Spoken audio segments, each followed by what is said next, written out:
मैं AK गुप्ता आज आपको इस ट्यूटोरियल्स के माध्यम से MS एक्सेल के बारे में कंप्लीट नॉलेज देने की कोशिश करूंगा। जिनके पास MS एक्सेल का नॉलेज नहीं है उनके लिए ये ट्यूटोरियल्स बहुत काम का होने वाला है।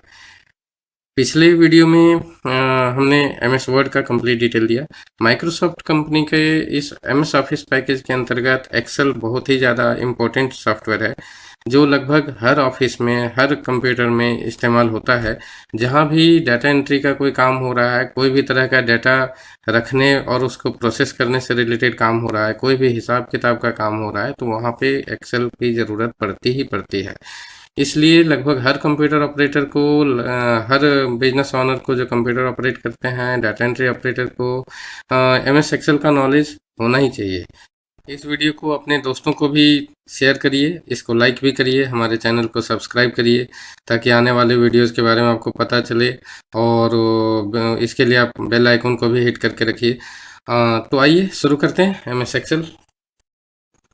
एक्सेल जो है एक स्प्रेडशीट प्रोग्राम है जो माइक्रोसॉफ्ट कंपनी के MS ऑफिस पैकेज के अंदर है। इसके अलावा भी ओपन ऑफिस और भी दूसरे बहुत सारे स्प्रेडशीट प्रोग्राम्स हैं पॉपुलर, लेकिन MS ऑफिस का जो स्प्रेडशीट प्रोग्राम एक्सेल है ये सबसे ज़्यादा पॉपुलर है।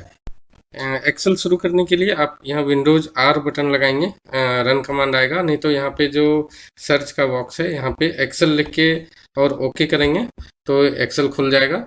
एक्सेल जब खुलेगा तो देखेंगे इसका यहाँ पे ब्लैंक वर्कबुक एक ऑप्शन है और बहुत सारा टेम्पलेट यहाँ पे पहले से दिया हुआ है कि यदि आप कोई चीज़ ऐसा बनाने जा रहे हैं जिसका फॉर्मेट आपको पता नहीं है या फिर फॉर्मेट का आप हेल्प लेना चाहते हैं तो आप इधर से ले सकते हैं। ऐसे अपने ज़रूरत का चीज़ अपने तरीके से बनाने के लिए ये ब्लैंक वर्कबुक लेना ज़्यादा अच्छा होता है। इसके साथ इस साइड में जो है आपको जो पहले से फाइल इसमें रखा हुआ है, सेव किया हुआ है, उसको डायरेक्ट भी आप यहाँ से खोल सकते हैं या ओपन अदर वर्कबुक पे जाके भी यहाँ से खोल सकते हैं। एक्सेल खुल गया है। यहाँ पे हम देखेंगे कि MS वर्ड के कंपैरिजन में इसमें ये रो और कॉलम बना हुआ है। जैसे ये रो बना हुआ है 1 2 3 4 करके, और इधर ABCD करके कॉलम बना हुआ है। और ये सेलेक्ट जो हो रहा है इस तरह से एक सेल सेलेक्ट हो रहा है। एक सेल जो भी सेल सेलेक्ट हो रहा है वो इधर से C, इधर से 2 हाईलाइट हो रहा है हमारा। जैसे इस कॉर्नर पर है तो ये A1 हो रहा है। इस तरह से जहाँ भी हम क्लिक कर रहे हैं वहाँ से एक ऐसे सेलेक्ट हो रहा है और इस जगह पे इस सेल का नाम दिखा रहा है। मतलब हर कॉलम का एक नाम होता है जो ABCD करके होता है, हर रो का नाम 1 2 3 करके होता है, और हर सेल का नाम पहले कॉलम का नाम और फिर सेल ये रो का नाम मिलाकर G4 या B2 या A1 ऐसे करके हर सेल का भी अपना एक नाम होता है। इस तरह से एक जब भी हम एक्सेल ओपन करते हैं या उसके न्यू वर्कबुक लेते हैं तो उस वर्कबुक में यहाँ पे एक सीट हमारा मिलता है। इस सीट में हम सारा काम करते हैं। इसके अलावा और सीट का ज़रूरत पड़े तो हम यहाँ से प्लस का साइन पे जाकर अपनी ज़रूरत के अनुसार जितनी जी अलग अलग कामों के लिए अलग अलग सीट ले सकते हैं। और जो फाइल हम सेव करेंगे वो यहाँ पे वर्कबुक के नाम से सेव होगा। जैसे इस फाइल का नाम बुक 2 है तो इस बुक 2 के अंतर्गत अभी हम 3 सीट बना चुके।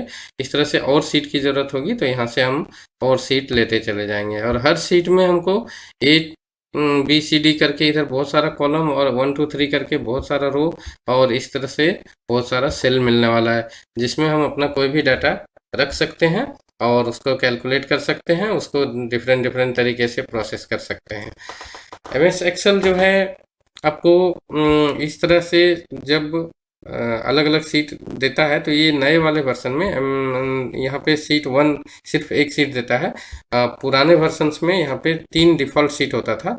लेकिन उस समय भी पुराने वर्जन में भी हम लोग और जो सीट की ज़रूरत पड़ती थी तो इस तरह से निकाल सकते थे, और इस नए अभी वाले वर्जन में भी ये ऑप्शन है कि हमको जितनी सीट की ज़रूरत हो हम उतना यहाँ से ले सकते हैं। और ये जो रो कॉलम और सेल है उसकी एक संख्या है, वो यहाँ पे मैंने लिखा हुआ है ताकि मेमोराइज रहे आपको भी। एमएस एक्सेल का 2003 वर्जन से पहले का जितना वर्जन था, एमएस एक्सेल का पुराना से पुराना वर्जन से लेके 2003 तक के वर्जन तक जो ए बी सी डी करके कॉलम है, वो कॉलम 256 होता था, और 1 2 3 करके जो रो है वो 65,536 होता था। इस तरह से रो और कॉलम को मिलाकर बनने वाले सेल की संख्या का फिगर यहाँ पे दिया हुआ है। इसके यहाँ पे दिया हुआ है, ये जो रो और कॉलम को मल्टीप्लाई करके जो आएगा, ये वो फिगर है। इस 2007 वर्जन जब एम एस ऑफिस का आया, जिसका एक्सेल 2007 एक्सेल है, तो उसमें ये 65,536 की संख्या को बढ़ाकर 10,48,576 कर दिया गया, और कॉलम की संख्या 256 से बढ़ाकर 16,384 कर दिया गया, और इसको ही मल्टीप्लाई करने पर सेल की संख्या आती है जो कि ये है। तो 2007 एम एस एक्सेल के बाद से लेकर अभी तक का जो 2010 वर्जन है, 2013 वर्जन है, 2016 वर्जन है, ये सब सारे में रो, कॉलम और सेल की संख्या इस तरह से है। मतलब हम यहाँ 1 2 3 करके जो नीचे तक जाएंगे, तो इस 2013 वाला जो हम अभी एक्सेल खोल के रखे हुए हैं, इसमें हम जब नीचे जाएंगे तो इस ये 10,48,576 तक हम नीचे जा सकते हैं। और इधर A B C D E F G करके इधर जाएंगे तो इधर हम 16,384 कॉलम तक जा सकते हैं। इतना तो बाय डिफ़ॉल्ट इसमें है। इसके इसलिए ये एक्सेल में कोई भी तरह का डाटा एंट्री का काम, कोई भी तरह का डॉक्यूमेंट जो कॉलम और रो का ज़रूरत पड़ता है, ऐसा कोई भी डॉक्यूमेंट रखने का काम, कोई भी डाटा प्रोसेस करने का काम बड़े आराम से होता है, क्योंकि इसमें लार्जर से लार्जर डाटा का भी काम हम लोग कर सकते हैं। तो आइए पहले कुछ टाइप करते हैं। जैसे हम अभी यहाँ पे अपने क्लाइंट्स का नाम लिखेंगे, तो यहाँ पे लिखेंगे क्लाइंट्स,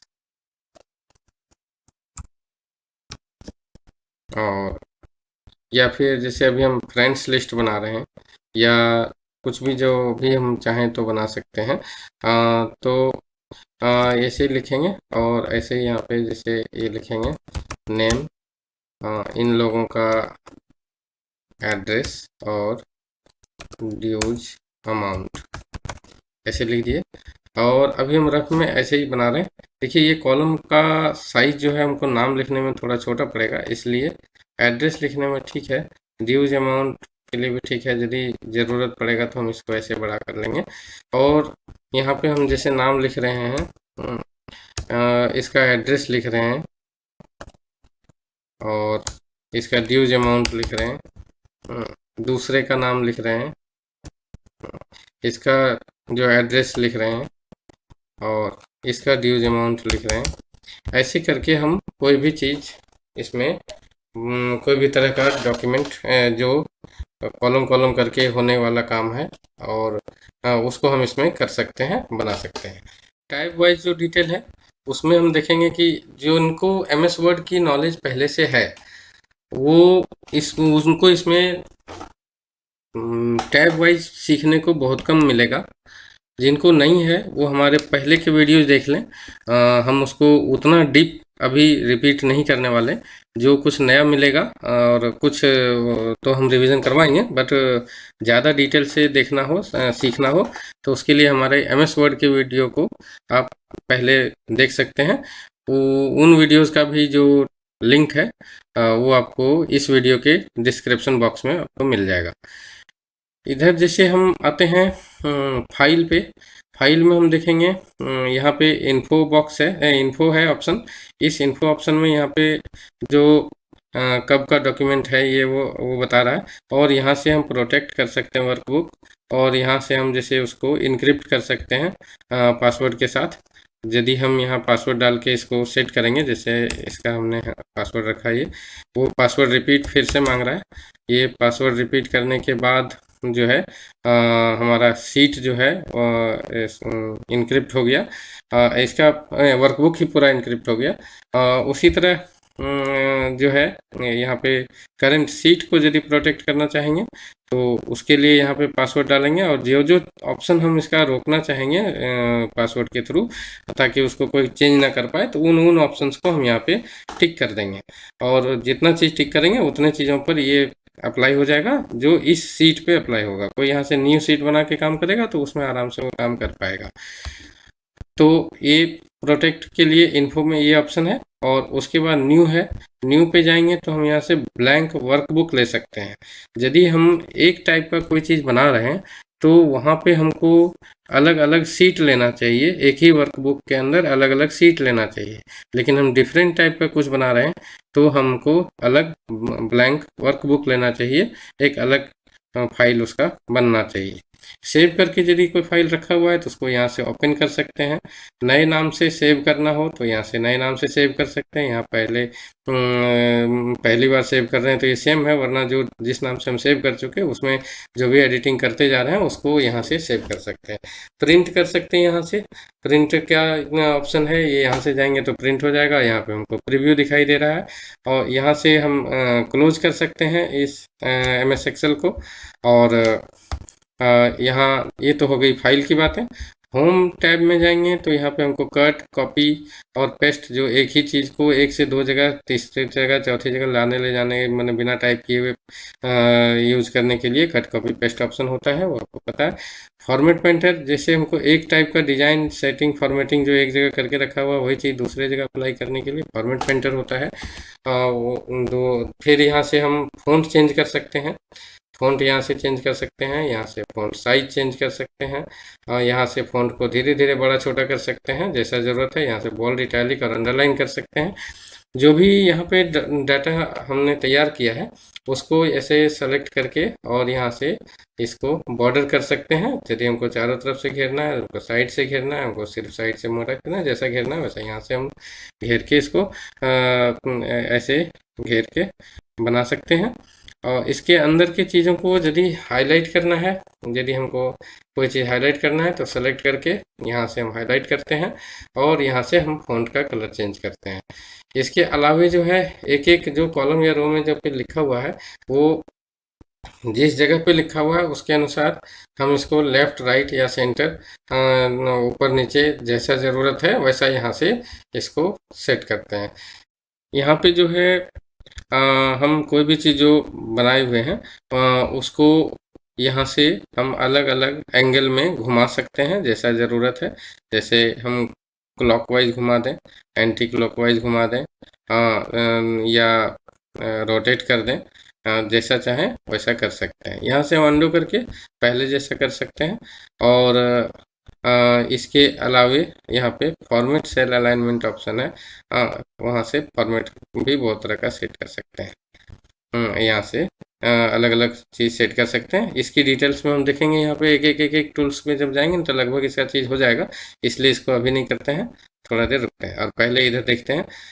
इससे इंडेंट है, इससे हम थोड़ा अपना जो भी टाइप किया हुआ चीज़ है उसको इधर उधर सेल में किस जगह पे चाहिए, कॉलम में किस जगह पे चाहिए उसके अनुसार सेट कर सकते हैं। यदि हमको एक छोटे से जगह में, जैसे हमको यदि इतना छोटे से जगह में या इसमें जैसे कि हमको ये अमाउंट जो नोट कर रहे हैं हम 4-4 डिजिट का, ज़्यादा से ज़्यादा 5 डिजिट का यदि आने वाला है और हमारे पास जगह की कमी हो रही तो ड्यूज अमाउंट लिखने के लिए जो 2 वर्ड के लिए जो चौड़ा सा जगह लिया, इतना सा जगह नहीं चाहिए यदि हमारा ये कॉलम का स्पेस छोटा है। इस तरह से यदि वो छोटा जगह में लिखना है तो हमको ये रैप टेक्स्ट ऑप्शन लेना चाहिए। इससे जो है जितना भी चीज़ हम लिखेंगे वो नीचे चलते जाएगा बट इधर बाहर नहीं जाएगा। हाँ, इसके अलावे जो है ये जैसे 3 कॉलम का हेडिंग है तो ये इसको बीच में आना चाहिए, तो इसको बीच में लाने के लिए मर्ज एंड सेंटर ऑप्शन है, इससे ये बीच में आएगा।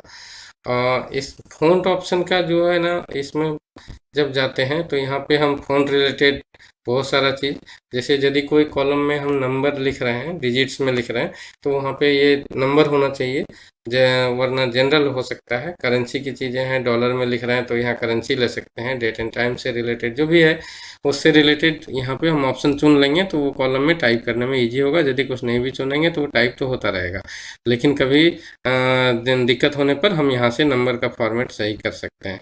अलाइनमेंट में है कि हम जो लिख रहे हैं वो उसमें कहाँ पे आएगा, वो यहाँ से सेट करके और दोनों साइड का ये है, ये कर सकते हैं। और यहाँ से टेक्स्ट को घुमा सकते हैं, जितना डिग्री हम चाहें उतना डिग्री यहाँ पे घुमा सकते हैं। और अलग अलग जो 3 कॉलम या भी 3 कॉलम को हम एक साथ यहाँ से किए, तो वो 3 कॉलम या कितना भी कॉलम को एक साथ कर सेलेक्ट करके, ये जो यहाँ merge cell and center option पे क्लिक किए, वो मर्ज सेल्स यहाँ है, तो यहाँ से भी क्लिक करेंगे तो वो होगा। कई बार क्या होता है कि नहीं, हमको 2 लाइन में नहीं लिखना है, लेकिन जगह हमको कम है, तो हम श्रिंक टू फिट करते हैं। श्रिंक टू फिट करेंगे तो ये कोशिश करेगा कि उतना सारा जो भी लिखा हुआ चीज़ है वो एक लाइन में एडजस्ट होने की कोशिश करेगा। जैसे अभी हम इसको ये टेक्स्ट ऑप्शन यदि हटा देते हैं, ऐसे है, ऐसे ऐसे है यहाँ पे इतना सा जगह में, तो ये टाइप सेलेक्ट है, यहाँ से फ़ॉन्ट में गए, फ़ॉन्ट में जाने के बाद अलाइनमेंट में जाके और यहाँ श्रिंक टू फिट ऑप्शन पे जाके ओके कर दिए, तो ये उतना ही जगह में फ़ॉन्ट साइज भी एडजस्ट करके या कैसे भी सेट हो जाएगा। उसके लिए ये फ़ॉन्ट ऑप्शन में जाने के बाद यहाँ अलाइनमेंट में उसका सेटिंग है श्रिंक टू फिट। और यदि ये नहीं तो फिर मर्ज सेल करेंगे, जो उसमें कहते हैं रैप टेक्स्ट है, जिसमें सारे जो कॉलम्स हैं उसको मिला देता है। तो ये तो अलाइनमेंट की चीज़ है। फ़ॉन्ट वाले ऑप्शन जो इधर है वही है। और फिर बॉर्डर ऑप्शन है घेरने के लिए, जिस कलर डिज़ाइन में घेरना चाहें, यहाँ से अंदर में इसका कलर भराएगा। यहाँ से लाइन का स्टाइल ले लेंगे और यहाँ से देख लेंगे क्या हटाना है क्या रखना है, और उसके बाद ओके करेंगे तो इस तरह से घेरा हो जाएगा जैसे कि अभी बना हुआ है। इसके अंदर कलर भरना है तो ये फिल ऑप्शन है, यहाँ से हम चाहें तो जो सा कलर लेंगे वो कलर यह इसके अंदर आ जाएगा, जितना मेरा सेलेक्ट रहेगा। सेलेक्ट करने का तरीका क्या है कि ऐसे करके हम ऐसे घिसेंगे तो ये सेलेक्ट हो जाएगा माउस को घिसने पर। तो ये तो हो गई बात फ़ॉन्ट की, और ये हो गई अलाइनमेंट की बातें। अलाइनमेंट रिलेटेड ऑप्शन भी कंप्लीट हो गया। और अब क्या है कि जैसे जो हम टाइप कर रहे हैं उसको, वो डिजिट्स में है, वो करेंसी में है, वो क्या चीज़ में है, वो हम यहाँ से भी सेट कर सकते हैं। और ज़्यादा मैंने कॉमन जो ऑप्शन है वो जनरल ऑप्शन है, ये कैसे भी टाइप करने पे एक्सेप्ट कर लेता है।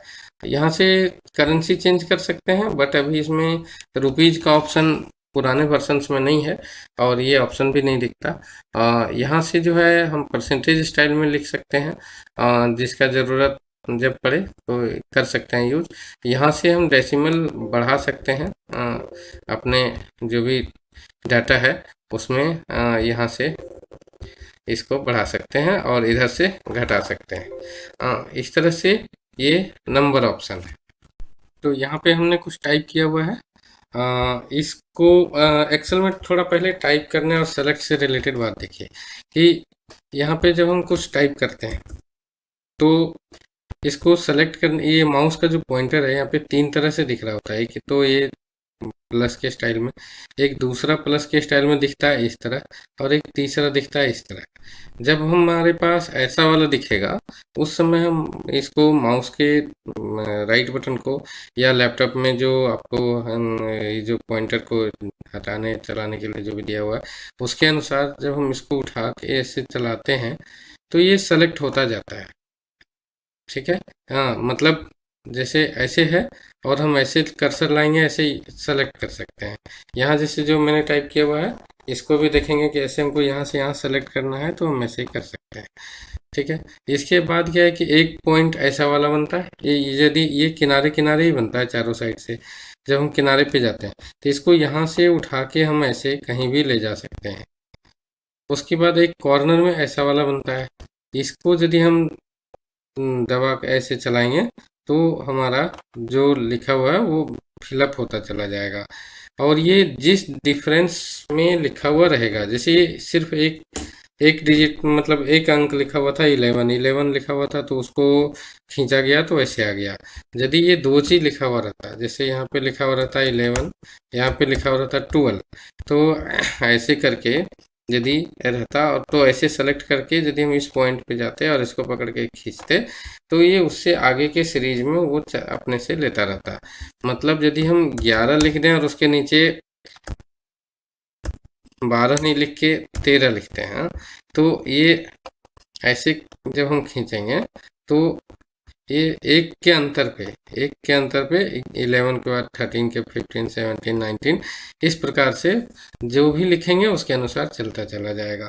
ऑटो फिल के भी इसमें कुछ ऑप्शन हैं, जैसे कि हम यदि दिन का नाम लिख रहे हैं संडे, संडे लिख रहे हैं और इस पॉइंट पे गए तो यहाँ से खींचेंगे तो हमारे बाकी डेज का नाम वो ऑटोमेटिक फिल हो जाएगा। जहाँ जैसे शॉर्ट में यदि लिख दिए हैं संडे, तो ये फुल नेम था, ये यदि शॉर्ट में लिख देंगे तो सारा जो है वो शॉर्ट में लिखा जाएगा। ऐसे ही मंथ का नाम जो होता है वो फुल या शॉर्ट में जैसे लिखेंगे वैसे ही ये सारे मंथ का नाम लिखा जाएगा। यदि हम लोगों का नाम लिखेंगे तो उसको भी सेम ये नहीं ले पाएगा। जैसे कि यदि हम यहाँ पे एक नाम लिखे और यदि हम इसको यहाँ से भरेंगे तो जहाँ तक भी भरेंगे वही भरा आएगा, क्योंकि इसका हमने कुछ सेट नहीं किया। तो आने वाले इधर के ऑप्शंस में एक जगह आएगा जहाँ पे हम बताएंगे कि यदि आप कुछ ऑटो फिल करके पहले से सेट करके रखते हैं तो इस तरह की अपनी ज़रूरत की चीज़ भी वो हम बिना टाइप किए हुए बना सकते हैं, लिख सकते हैं, ला सकते हैं। तो ये तो हो गया कि किस प्रकार से ये टाइप होगा। और इसके बाद है कि जब हम इस तरह का कुछ बना लेते हैं, ठीक है, जब बना लेते हैं इसको थोड़ा डिजाइन कर दें, जैसे यहाँ पे जाके हम इसके अंदर कलर भरते हैं। हाँ, इसका फ़ॉन्ट कलर जैसे हम यहाँ पे जाके इसका फ़ॉन्ट कलर बदल दें। हाँ, ऐसे ही कुछ कुछ यदि हम चाहें तो इसकी सेटिंग कर सकते हैं। ऐसे करके यहाँ पे हाईलाइट में जाके हम चाहें तो इसको बना सकते हैं। तो और भी खूबसूरत है, इसको जैसा चाहें वैसा बना सकते हैं, जिसके लिए पहले से ऑप्शंस आपको मालूम है। हम तो इसकी अभी जो ऑप्शन आने वाला है वो है कंडीशनल फॉर्मेटिंग। कंडीशनल फॉर्मेटिंग के बारे में बता रहे हैं कि जब हम कोई रेट या क्वांटिटी या कोई भी चीज़ को जब हम सेलेक्ट करते हैं और कंडीशनल फॉर्मेटिंग पे जाते हैं तो यहाँ पे देखेंगे कि हाईलाइट करने से रिलेटेड जैसे टॉप 10 आइटम्स, ये तो सेम ही रहेगा, क्योंकि ये चाहिए 10 को यदि हम चाहें तो कि टॉप 3 आइटम देखेंगे। हाँ, ऐसे ये सेलेक्ट करेगा और उसको जिस कलर में हम भरना चाहेंगे उस कलर में ये भरने का काम करेगा। अब आइए इंसर्ट पे। यहाँ पे जैसे देखेंगे यदि हमको कोई एक सेल की ज़रूरत है, जैसे यदि यहाँ बीच में एक सेल की ज़रूरत है तो इंसर्ट पे जाके सेल पे जाएंगे। ये बाकी जो हमारा पहले से जो लिखा हुआ है उसमें वो लेफ्ट या राइट या राइट या डाउन किधर जाएगा उसको सेलेक्ट कर लेंगे, ओके करेंगे तो ये डाउन चला गया और यहाँ पे एक सेल मेरा खाली हो गया। अभी हम इसको अंडो करके पहले जैसा कर रहे हैं। यदि पूरा एक रो चाहिए होगा तो इंसर्ट सीट रो करेंगे तो इस तरह से एक रो खाली हो जाएगा। उसी तरह अभी हम इसको फिर से वापस पहले जैसा कर लेते हैं, यहाँ से अंडो करके। हमको यदि एक पूरा कॉलम चाहिए होगा तो यहाँ से इस पे जाएंगे तो इस तरह हमारा कॉलम खाली हो जाएगा। ये हम फिर से बैक कर रहे हैं और इसी यहाँ पे देखेंगे एक सीट हमारे पास है, और सीट चाहिए होगा तो यहाँ से भी हम न्यू सीट ले सकते हैं और इस पे यहाँ पे इंसर्ट सीट पे जाके भी हम न्यू सीट ले सकते हैं। इसी तरह डिलीट में है कुछ ज़रूरी चीज़ें कि जैसे ये वाली सीट हमको नहीं चाहिए तो ये हम यहाँ से डिलीट कर देंगे। ये दूसरी वाली सीट भी हमको नहीं चाहिए तो यहाँ से डिलीट कर देंगे। हाँ, कॉलम जो है यदि बनाया हुआ है तो जैसे यहाँ से अभी हम इंसर्ट कॉलम किए थे, ये कॉलम हमको नहीं चाहिए तो यहाँ से डिलीट कॉलम करेंगे। इस तरह से ये डिलीट कर सकते हैं। तो डिलीट में क्या सीट रो कॉलम ऐसे ही सारा डिलीट कर सकते हैं। यहाँ पे देखेंगे जैसे जो हाइट है, जैसे ये हमारा हेडिंग है, हेडिंग का जो रो है उसकी हाइट बहुत कम है। तो यदि हम यहाँ से इसका रो हाइट पे जाएंगे, देखेंगे ये 15 है, हम यदि इसको यहाँ पे 20 करेंगे तो ये चौड़ा हो जाएगा। इस तरह से यदि ऑटो फिट रो हाइट है कि जितना हमको चाहिए नॉर्मल वैसे हो जाएगा। जैसे यदि हमको कोई खास कॉलम का, जैसे इस कॉलम का हमको क्या बोलते हैं, इसकी विड्थ चौड़ाई थोड़ा ज़्यादा चाहिए, जैसे 8.43 है, यदि हमको ये 15 चाहिए तो यहाँ से हम इसको ऐसे चौड़ा कर सकते हैं। इस तरह से यहाँ पे कॉलम रिलेटेड चीज़ें हैं। यदि कोई चीज़ हमको छुपाना है, जैसे रेड वाली कॉलम की अभी हमको ज़रूरत नहीं है, तो यहाँ से हाइड कॉलम करेंगे। इसी तो ये कॉलम डिलीट नहीं हुआ है, ये छुप गया है। जैसे यहाँ सी के बाद भी ई दिख रहा है, तो इससे पता चल रहा है कि यहाँ पे छुपा हुआ है। यदि हम उसको वापस लाना चाहेंगे तो यहाँ पे जाके इसको अनहाइड करेंगे, अनहाइड कॉलम, तो ये आएगा। लेकिन उसके पहले यहाँ से सेलेक्ट करना पड़ेगा ताकि पता चले कि कहाँ से आएगा। तो ये यहाँ हाइड एंड हाइड में अनहाइड कॉलम करेंगे, इस तरह से ये वापस आएगा। इसी तरह रो कॉलम जो भी हाइड होगा वो यहाँ से वापस आएगा। अब है कि ये सीट का नाम भी सीट 1 है। यदि हम अपने ज़रूरत के अनुसार उसका कोई नाम रखना चाहते हैं तो यहाँ से रीनेम सीट करेंगे। सीट का नाम यदि हम रख देंगे डे बुक, ऐसे कुछ भी जो रख देंगे वो उसका नाम चेंज हो जाएगा। से यहाँ पे यदि ज़्यादा सीट है, जैसे अभी हमारे पास सिर्फ एक सीट है, तो जैसे अभी और सीट हम यदि ले आते हैं, एक सीट और ले आते हैं, यहाँ से इंसर्ट सीट, ये 2 सीट हो गई। तो यहाँ से देखेंगे ये मूव कॉपी सीट करेंगे, तो जिस साइड इसको लेके जाना हो उस साइड हम इसको मूव टू एंड जैसे कर दिए तो ये उठ के इधर आ गया। इस तरह से इधर या उधर जहाँ ले जाना हो वहाँ ले जा सकते हैं। यहाँ से कलर है सीट के साइड नीचे में, ये देखेंगे ये कलर पकड़ता है। जैसे दूसरे पे जाएंगे तो ये इस कलर पे दिखेगा, ऐसे ये एक्टिव रहेगा। यदि दूसरा एक्टिव रहेगा तो वो कलरफुल दिखेगा। तो ये फॉर्मेट का यहाँ पे जो है ऑर्गेनाइज सीट के अंदर ये सारी चीज़ें हैं। पासवर्ड डालने के लिए प्रोटेक्ट और लॉक से रिलेटेड चीज़ है। अब फॉर्मेट सेल में जाएंगे तो फॉर्मेट सेल से रिलेटेड चीज़ें यहाँ पे सामने आएगा, जिसमें नंबर ऑप्शन आएगा। नंबर ऑप्शन में ये इधर जो ये यहाँ जो था वो सारी चीज़ें हैं। अलाइनमेंट आएगा, अलाइनमेंट में जो कुछ चीज़ें यहाँ तो रहता है, यहाँ है कि जैसे लेफ्ट राइट सेंटर जस्टिफाई जो है वो यहाँ वाली चीज़ें हैं, और ये वर्टिकल वाला भी। यहाँ क्या है कि यदि हम इसको पकड़ के थोड़ा सा ऐसे घुमा दें तो ये जो भी लिखा हुआ रहेगा, जैसे ये लिखा हुआ है, हाँ लिखा हुआ है, तो ये फॉर्मेट का जाके फॉर्मेट सेल्स में गए और ये यहाँ से यदि हम इसको ऐसे कर देंगे तो ये ऐसा ही घूम जाएगा। ठीक है, तो ये फॉर्मेट सेल की चीज़ है।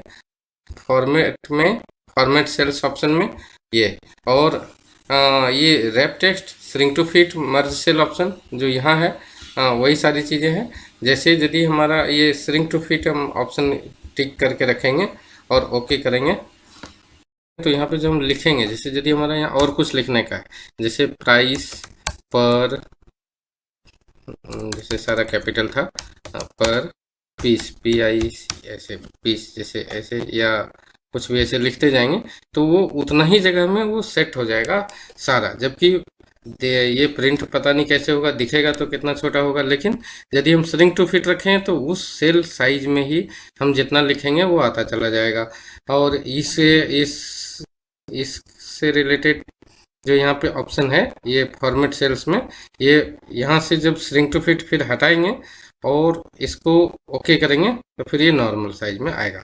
रैप टेक्स्ट यहाँ था और मार्जिन सेंटर था, तो ये फॉर्मेट सेल्स की बात हो गई। अब है कि इधर एडिटिंग ऑप्शंस में कुछ ज़रूरी चीज़ें हैं, लेकिन उस पर आने से पहले थोड़ा सा बात करेंगे ऑटो सम की। जैसे कोई चीज़ को ऐड करना है, जैसे हमको इन सारी चीज़ों को भी हम एक, यहाँ तो ये रेट के रूप में है, इसको हम यहाँ कहीं ले लेते हैं और इस पर अलग से यूज़ करते हैं इसको, इस डाटा को, कि इसको सारे को ऐड करना है। तो ये सेलेक्ट करके और जब हम यहाँ ऑटो सम करेंगे तो ये सारा यहाँ पे ऐड हो जाएगा। और इसके लिए यहाँ पे फार्मूला बार है, ये फार्मूला बार में दिखाएगा कि कहाँ से कहाँ, किस सेल से किस सेल तक को ऐड किया गया है। तो ये ऑटो सम ऑप्शन यहाँ पे है। इसके अलावा जो है यहाँ पे एवरेज, काउंट, मैक्स और मिनिमम बहुत सारे फार्मूले हैं। असल में फार्मूला का बहुत ही ज़्यादा इम्पोर्टेंट स्थान है। फार्मूला का यूज इसमें हर समय होता रहता है। Calculation related different different type के कैलकुलेशन रिलेटेड फार्मूलों का यूज इसमें होता रहता है। इसीलिए एक अलग टैब पूरा फार्मूला का दिया हुआ है। और होम में जो है इसी से रिलेटेड यहाँ पे 2-4 फार्मूले जो ज़्यादा यूज होते हैं वो यहाँ पे दिया हुआ है। हम ये वीडियो बहुत लंबा हो जाएगा यदि हम इसमें फार्मूलों पर डिस्कस करेंगे, इसलिए हम एक अलग सेपरेट वीडियो सिर्फ फार्मूलों का बनाएंगे। इस वीडियो में जो है हम किसी भी फार्मूला का डिस्कशन नहीं करेंगे। अभी सिर्फ एक ऑटो सम जो ऐड करने से रिलेटेड था, सिर्फ उसकी बात किए कि ये ऐसे सेलेक्ट करके हम ऐड कर सकते हैं। ठीक है, तो इस वीडियो में बस इतना ही। अगले एक वीडियो में हम फार्मूला रिलेटेड कंप्लीट डिटेल देने की कोशिश करेंगे, और एक वीडियो में बाकी जो बच गए हैं टूल्स उनके बारे में कंप्लीट जानकारी देने की कोशिश करेंगे। इस वीडियो को लाइक करिए, दोस्तों के बीच शेयर करिए, हमारा चैनल सब्सक्राइब करिए, बेल आइकॉन भी हिट करके रखिए ताकि आपको नए नए वीडियोज़ की जानकारी मिलते रहे। धन्यवाद।